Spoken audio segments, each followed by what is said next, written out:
Muy buenas noches, amigos de Hablando Serio. Hoy quiero relacionar un poco lo que está sucediendo en San Isidro, La Habana, Cuba, con lo que está sucediendo en las elecciones presidenciales en los Estados Unidos. Todo el que ha vivido en algún régimen comunista, socialista, como Cuba, Venezuela, sabe muy bien de que ese gobierno controla completamente el país y todos sus recursos. Por ejemplo, en Cuba, en el año 1959, cuando triunfó la revolución, una de las primeras leyes que dictaron, ¿verdad?, ese régimen comunista fue abolir completamente la propiedad privada. O sea, eliminaron completamente la propiedad privada. Un ciudadano cubano no puede tener un negocio privado, mucho menos un negocio privado que genere cierta cantidad de dinero, porque enseguida interviene el gobierno comunista y lo decomisa, se lo quita, dándole la razón de que eso va a ser mejor para el pueblo cubano. Entre estas instituciones también que dominan está la prensa. Entonces, un periodista cubano no puede bajo ningún concepto escribir en su periódico o decir en su programa de que a lo mejor Cuba estaría mejor con un sistema capitalista que con un sistema comunista, porque a este periodista lo más probable es que lo van a recoger y le van a pegar un buen susto. Y si no aprende de esa lección, pues lo más probable es que lo desaparezcan. Y su familia no puede ir a reclamar porque simplemente no hay forma de reclamarle a un régimen totalitario comunista. ¿Qué pasa ahora mismo en los Estados Unidos? Que la prensa está siendo censurada, ¿verdad?, de la misma manera por este movimiento de izquierda. Hay que tener en cuenta que estamos en una batalla entre un movimiento de izquierda socialista, comunista, que luego se vuelven, ¿verdad?, totalitarios, contra un movimiento de derecha que ha creado Donald Trump para devolverle el poder al pueblo norteamericano. Y uno de los poderes mayores, o se dice que es el mayor poder que tiene un ciudadano americano, es su voto. En este momento ha habido fraude masivo en las elecciones presidenciales. Sin embargo, la prensa continúa diciendo en sus programas, en sus noticieros, en sus periódicos, la misma propaganda de izquierda de que no hay ninguna prueba de que en las elecciones hayan habido fraude. Sin embargo, tú no los ves salir a entrevistar a ninguna de estas personas. Ya han habido varias audiencias donde se han presentado cientos de personas delante de los legisladores para decirles de que definitivamente hubo fraude en las elecciones y que ellos lo presenciaron. Estas personas han llenado affidavit bajo juramento. Hubo fraude en cuanto a las boletas. Hay muchísimas más boletas de las que se enviaron inicialmente para que la gente votara, ¿verdad?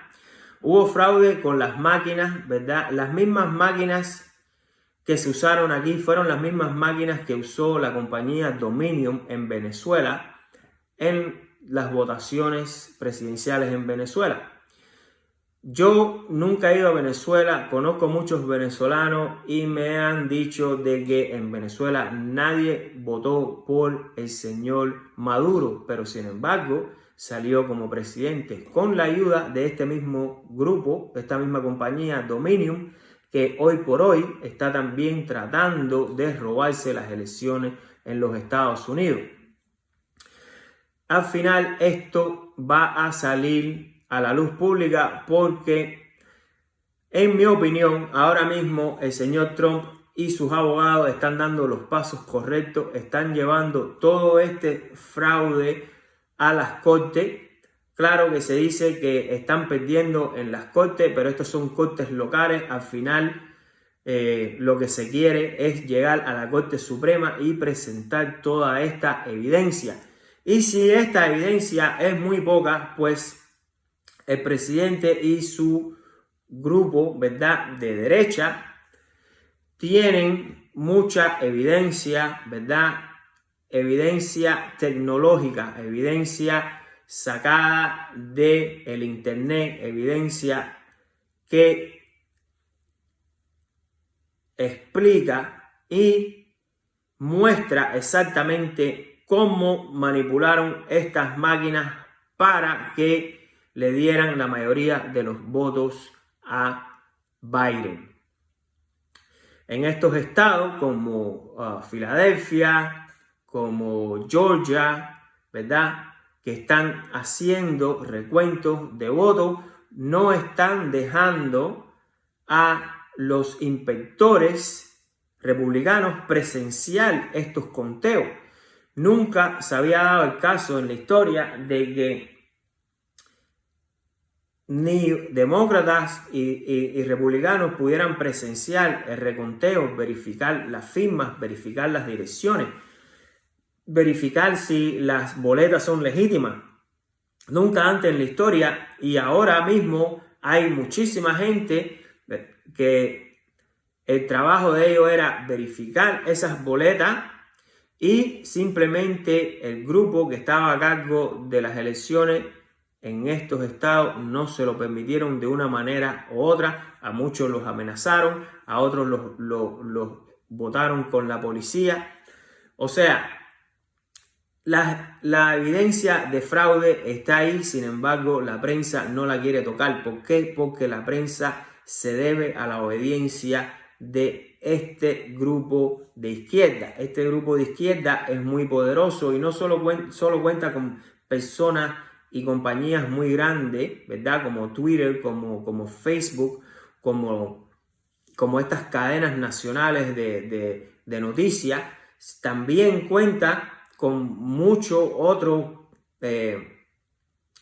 personajes, muchas otras compañías muy grandes a nivel global, porque al final lo que quieren es lograr globalizar, ¿verdad?, esta nueva orden mundial para ellos quedarse a cargo de la economía mundial y incluir ahí todos sus amigos, toda su familia. Sin embargo, el mundo entero lo van a poner a pasar trabajo y miseria, como mismo estamos viendo que funciona el comunismo en Cuba y en Venezuela. Entonces, si nosotros dejamos que eso suceda en los Estados Unidos, donde es el único país que yo creo que queda un poco de ese respeto al ciudadano, imagínense qué puede quedar para nuestros hermanos en Cuba. Mi esperanza siempre ha sido de que si Trump triunfa nuevamente, a lo mejor en el futuro nos ayuda a Cuba, a Venezuela, a tener nuestras propias elecciones, ¿verdad? Que sean unas elecciones verídicas, que sean unas elecciones que reflejan el sentir de esos pueblos. Así es que, como les digo, son tiempos muy importantes. Hay que rezar, hay que hacer lo que se pueda para ayudar a este movimiento de derecha, porque este movimiento de izquierda solo tiene y trae corrupción y miseria para los ciudadanos de Estados Unidos y del mundo. Amigos y amigas, yo soy Una Noticia. Ustedes me siguen